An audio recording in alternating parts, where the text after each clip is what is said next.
তত্ত্বাবধায়ক সরকার ব্যবস্থা বাংলাদেশের সংবিধানে এসেছিল। উচ্চ আদালতের স্লিম মেজরিটির ভিত্তিতে এটা বাতিল হয়। ফলে কতগুলো কনসিকুয়েন্স হয়েছে দেশে।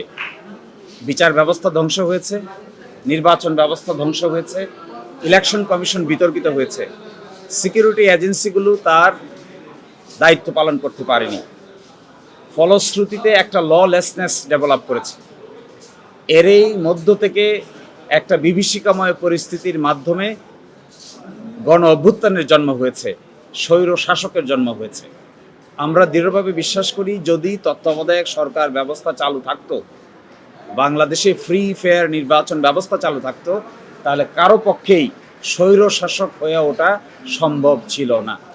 ওয়ালটন এখন দেশের সীমানা পেরিয়ে পৌঁছে গিয়েছে 50টিরও বেশি দেশে। ওয়ালটন, ঘরে ঘরে বিশ্বজুড়ে। এবং আজ থেকে 30 বছর আগে বাংলাদেশ জামায়াত ইসলামী এগুলো ভেবেই প্রস্তাব দিয়েছিল, সেই প্রস্তাবের পক্ষে আন্দোলন করেছিল। অবশেষে তাদের প্রস্তাব সকলেই গ্রহণ করেছিলেন, প্রাথমিকভাবে গ্রহণ করতে না চাইলেও। এরই মাধ্যমে 15 বছর দেশ চলেছে। তারপরে এসে সর্বজন স্বীকৃত হয়ে সংবিধানের বেসিক স্ট্রাকচার হয়েছে।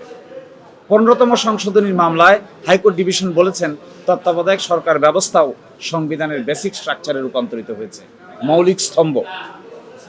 বহু চড়াই উতরাই পেরিয়ে 30 বছর আগে দেওয়া প্রস্তাব আজও বাংলাদেশের মানুষের কাছে এক এবং অভিন্নভাবে সত্য প্রমাণিত হচ্ছে।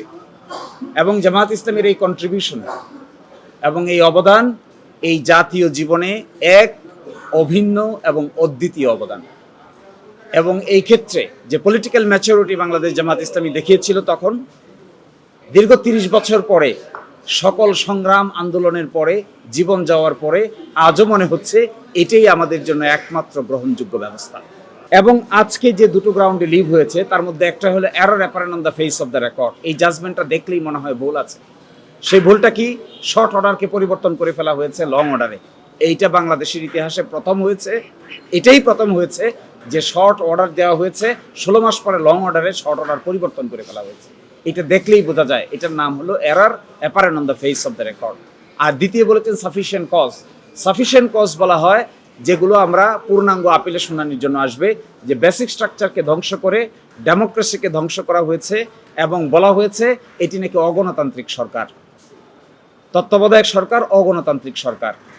এই অগণতান্ত্রিক সরকার ছিল 90 দিনের জন্য।